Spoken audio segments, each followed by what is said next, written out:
Raskins, recognized. Thank you, Mr. Chair. Welcome and thank you for your testimony today. Do you know what frazzle drip is? I'm not aware of the specifics about it. I heard some references about it from my team over the past 24 hours.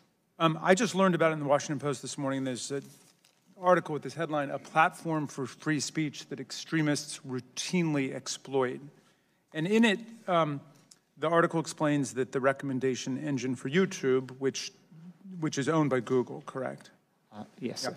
The recommendation engine for YouTube recently suggested videos claiming that politicians, celebrities, and other elite figures were sexually abusing or consuming the remains of children, often in satanic rituals, according to watchdog group Algo Transparency.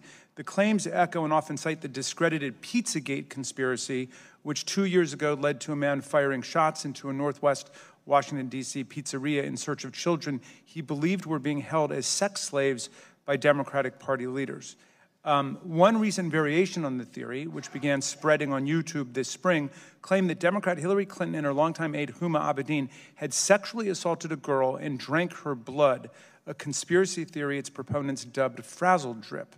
Now, the article goes on to describe how this frazzle drip conspiracy is all over YouTube, and some of the frazzle drip clips purport to show grainy images of Clinton and Abedin committing crimes and speak of invoking the death penalty. One video, which has been viewed 77,000 times and remains online today, has a voiceover that says, "Will these children become the dessert at the conclusion of the meal?"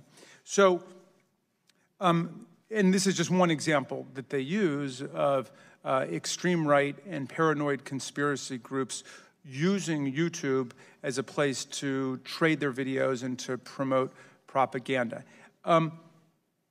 What is your company policy on that, and are you trying to deal with it?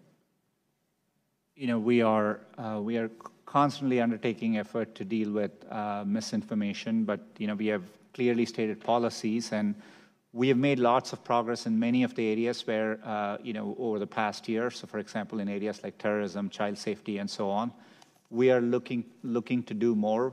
You know, this was a recent thing, but I'm committed to following up on it and making sure we are evaluating these against our policies. But yeah, it's an area we acknowledge there's more work to be done, and you know, and we'll definitely continue doing that. One of the videos discussed included images of a body on a table before restrained children and of Hillary Clinton with a bloodied mouth and fangs, claiming that she and Abedin drank the blood of their victim. That was removed, but then another consisting of an exact copy of the video remained online, or apparently remains online. I mean, is your basic position that this is something you want to try to do something about, but basically there's just an avalanche of such material and there's really nothing that can be done, and it should be buyer beware or consumer beware when you go on YouTube? You know, we do grapple with difficult issues. Maybe we have to look at it on a video-by-video basis, and we have clearly stated policies. So we would need to evaluate whether the video, the specific video, violates any of our policies. And we do strive to do it for the volume of content we do get. And you know, we get around 400 hours of video every minute.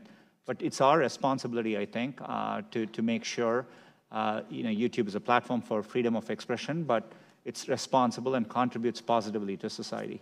Some of my colleagues are upset about negative references to Donald Trump, not Hillary Clinton or not Barack Obama. And obviously, you know, one potential strategy today is to try to heckle you into somehow playing favorites with Donald Trump and Republicans.